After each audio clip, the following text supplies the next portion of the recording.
This Steve Jones Show podcast is now loading. The Steve Jones Show podcast is presented by Sunbury Motor Company, Purdy Insurance, and bringing you an in-depth look at Penn State sports and more. This is the Steve Jones Show on News Radio 1070 WKOK. The Steve Jones Show is presented by Sunbury Motor Company, Purdy Insurance, and Brewers Outlet. Now from the Sunbury Motor Studio, here's Steve Jones.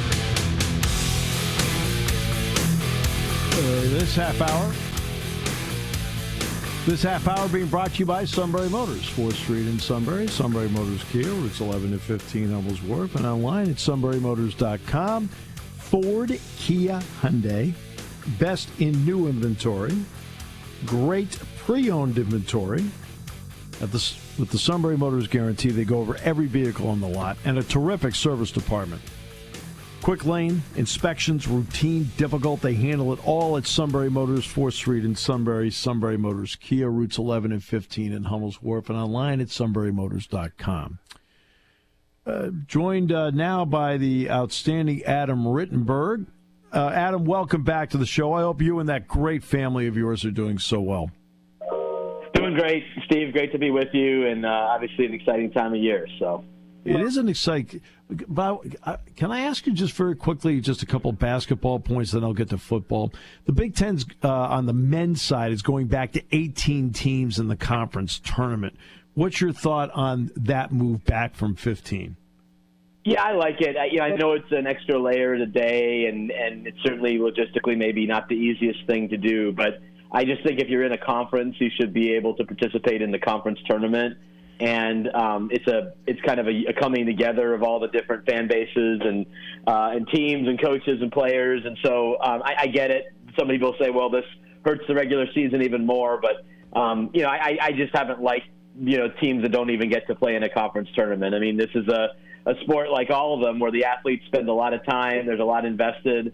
And part of that is being able to experience some type of postseason, even if you're not on a particularly good team. So I like it. Hopefully the women's side gets there as well. You're in a huge league, so I know it's a challenge, but I thought it was a good decision by the Big Ten. Completely agree with every word you said all the way through, including I'd like to see the women go to the full 18 as well.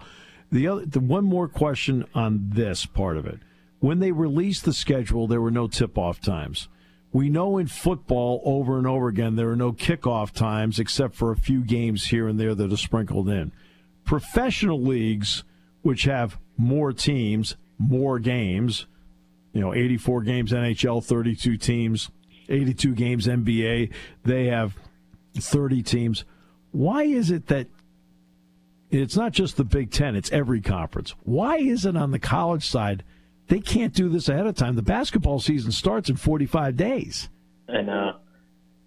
Yeah, it's frustrating. As someone who does go to a lot of college basketball as just more of a fan than anything, until I start covering the tournament, I wish there was more of an advance, scheduling and times, and you could really start making your plans. So, but this is how they've done it. I mean, honestly, you go back years, and typically schedules are announced in September, and obviously when you have multiple media partners, that adds a layer of complexity, and there's such a focus on football. So I'm not saying it's great or helpful for fans or for any of us who are around the sport, but that's just kind of how it's been. All right, so now I want to get to the season to this point. How important is it now for the Big Ten in terms of the depth of the conference that Indiana-Illinois Saturday night's a big game?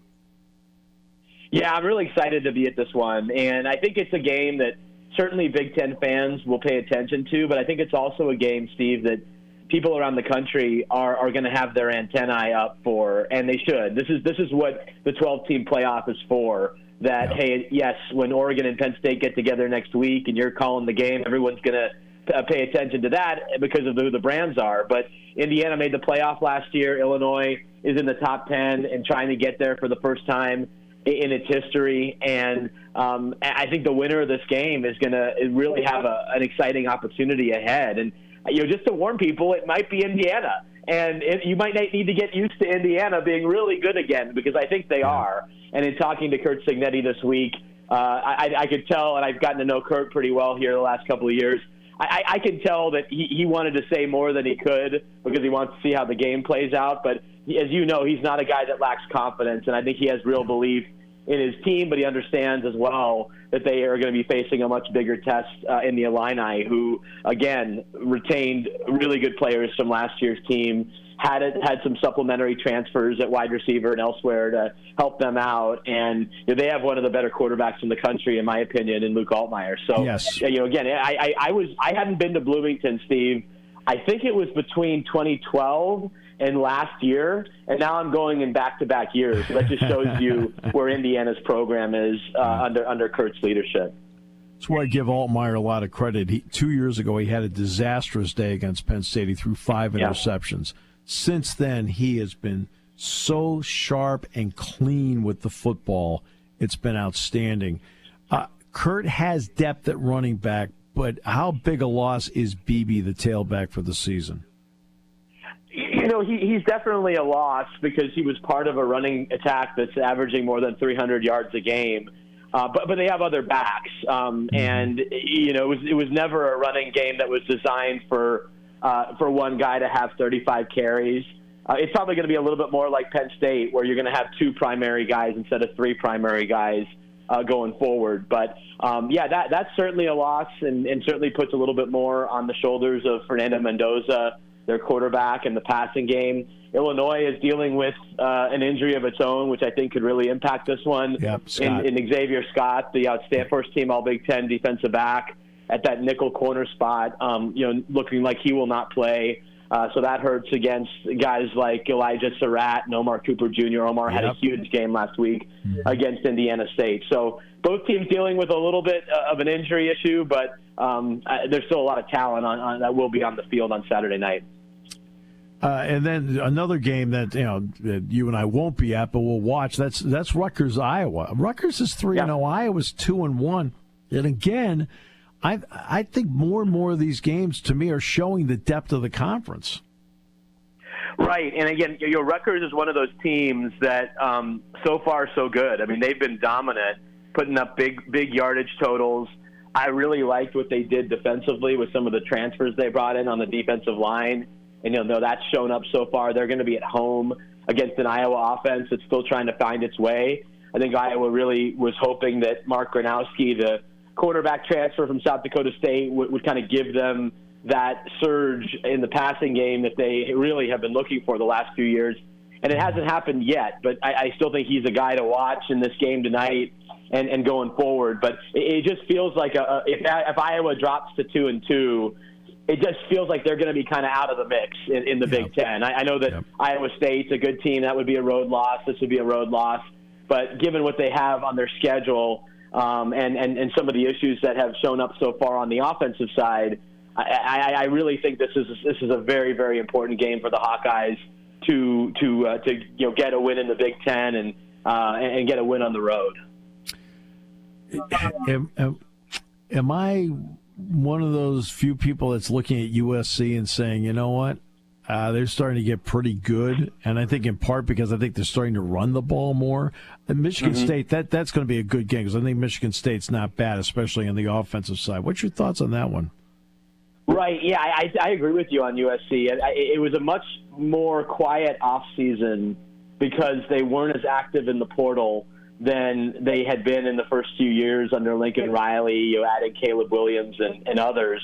But I think they made some interesting pickups that should really help them. And one of them is Wayman Jordan, who's leading the team in rushing, 286 yards, 3 touchdowns, averaging nearly 100 yards a game.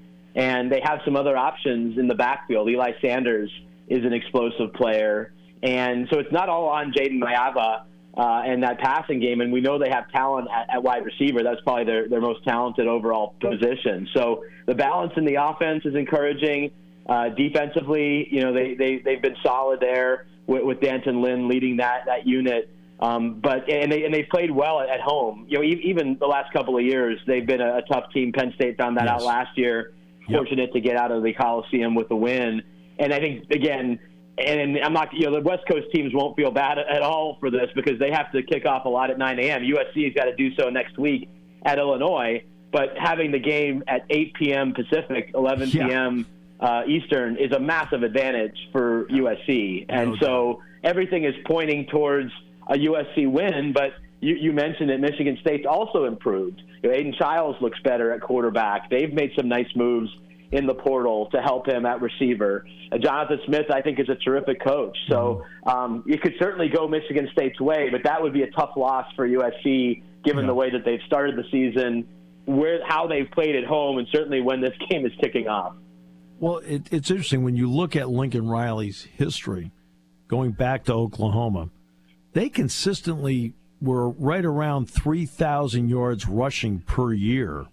I know the focus, it's on Kyler Murray, it's on Caleb Williams, it's on Baker Mayfield, but they were right around 3,000 yards a year rushing. Last year was 1,700. It seems like he's gone back to his roots of more balance. Right, and that's important to point out, that everyone thinks the air raid is Mike Leach's version, which was tossing it around a lot and using those short passes essentially for runs. But Lincoln has been celebrated as an offensive guru and play caller because of what he does in the run game. And I remember seeing this in 2023 when Caleb was still there, Steve. Marshawn Lloyd, I thought, was a terrific player for USC. He averaged over 7 yards a carry, but didn't get the ball very much. 116 carries in 11 games. You do the math. That's not a ton. And I thought he should have had more opportunities to attack defenses. Austin Jones as well was a pretty valuable back for them back then. And they just, because of Caleb perhaps, or maybe just the strength of their team, they went away from the run game maybe more than they should have. And now it does feel like it's a bit more balanced, and that served them early this season. And, I think that should certainly continue against Michigan State, which, has had some ups and downs defensively, but it's been able to get through these first few games with wins. I have to ask you about UCLA, because the firing of Deshaun Foster, like the one at Virginia Tech with Brent Pry, occurred after the third game, which means it occurred before the fifth game. That's important because if you play in the fifth game, your eligibility for that season is gone. When Mel Tucker went away 2 years ago, 8 players at Michigan State ended up transferring out during, they didn't go anywhere, but they announced they left the team. How precarious is the UCLA situation because of that? Well, it's certainly something to watch. And, Tim Skipper, the interim head coach who was in a similar role at Fresno State last year, is trying to keep this thing together, at least until the next game, which is at Northwestern next week. It's a winnable game for UCLA. Maybe they get on track. Maybe they can still turn things around. But I think those players also have to, if they are thinking about transferring, what you laid out is important. That you play in a certain number of games, it's going to be a lot harder for you to regain that year of eligibility, if not impossible. So it's something to watch here with the Bruins, and if they were to struggle next week, and it's more of the same that we saw in the first 3 games, perhaps we'll start to see some of that movement. I think it's naive to think there will be none. We've already seen a number of recruits decommit from UCLA. They actually were recruiting pretty well under Deshaun Foster. There really was seemingly some enthusiasm there after bringing in Nico Amaliava and others in the portal, and that's obviously all gone away with the way they've started the season. I do want to ask you about Oregon. They've got Oregon State this week. You and I both know they're just a tremendously talented team in so many different areas. What do you like about that team to this point in this new season? Yeah, I saw them play. I was up at their game against Northwestern just for about a quarter or so before I drove down to Notre Dame, and I really liked Dante Moore's approach. He's a guy that isn't really known for mobility, but he has some of that, and he's made some pretty good decisions, hasn't turned the ball over, and they have a lot of options at receiver. You have the Corian Moore, who's a young guy, is really impressive, top 10 recruit, and they have some older players. So they can attack you with different guys. They're not overly reliant on one running back. The offensive line is strong, and they're really pretty solid on both the offensive and defensive lines. And so it feels like a team that might be a year away from maybe winning a national championship or truly competing at that level, but maybe they're ahead of schedule with some of these younger players, and even a guy like Moore, who was a big-time recruit, but hasn't played a whole lot since the 2023 season after transferring in from that UCLA team we were just talking about. So, again, Dan Lanning does a great job. He's got a terrific coaching staff. Yeah. They have had great continuity on their staff. Visiting with Will Stein, their offensive coordinator, before the game last week, you can just tell how much they enjoy working together. And, Dan's really, for a first-time head coach, done a great job of sort of establishing his leadership style. So I really like that program. But again, looking at the next week's game at Penn State, Penn State has some experience advantages, has obviously home field advantage. And so I kind of like Penn State in that game, but Oregon has a lot of different things that have going for them. But I think they'll almost be an even better team in 2026. Yeah, and that's amazing to think of because they've got a lot of talent on the team now. I'm impressed with Moore is this. When he was at UCLA, turnovers were an issue for him. He goes to Oregon. He does have to sit behind Dylan Gabriel, but he looks like a more polished product now because of everything he's been through and maybe even because he sat last year. Right, and I think I saw that last week. Wasn't throwing a lot of. He did have an interception at the end of the game, but really wasn't putting the ball in harm's way very often, and made some good throws on third down. And again, they haven't seen a defense like the one that they'll see next week, and they won't see it this week from Oregon State. Oregon State is a really struggling team right now, and I know that might not matter in a rivalry game, and Oregon State and Trent Bray will have those guys as ready as he can, but this is not a game that Oregon should have a whole lot of problems with. But next week is a different story when you have Jim Knowles and that Penn State defense coming at you. It's going to be a really, really exciting chance really to gauge where both teams are because, what do you really take away from what we've seen from Penn State? Oregon's maybe been tested a little bit, but certainly not what they'll see next week. Adam, always a pleasure. I assume I'll see you at some point next week. I'm sure that's a game that's on your radar, right?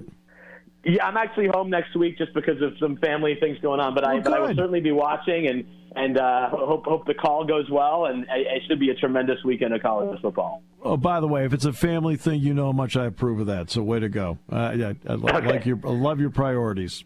Adam, as always, my friend, thank you so much. Appreciate you. Okay, thanks, Steve. Appreciate it. Have a great weekend. The outstanding Adam Rittenberg giving us a rundown on the weekend of college football. Yes. That old line from Roy Firestone.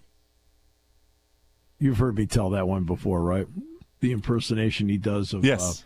The impersonation he ends up doing of Keith Jackson. College football. What does college football mean to me? Oh, about $5 million a year contractually. It's like, okay. Well, we all love college football, and it means a lot to so many people out there. And we run down these games, and I feel like the Big Ten is giving us some great games that are maybe under the radar to watch for. A lot of these games over the years have been like, all right, Indiana's playing Illinois. Look, Indiana and Illinois may have played meaningful games against one another that meant something to them, but nationally didn't have a lot of meaning. In other words, it may have had great meaning because Illinois is having a great year. Okay. So they have to play Indiana. There have been a few years where Indiana was playing great and Illinois wasn't. Now you've got both teams playing well, head-to-head. And that's what makes tomorrow night's game, to me, so intriguing because now I think maybe for the first time they're both playing well at the same time, and I think it's a terrific game. Rutgers, Iowa tonight. Rutgers is 3-0. They haven't exactly played Murderers Row. We know that. Iowa had to play at Iowa State because of the Cyhawk series. How good are these two teams?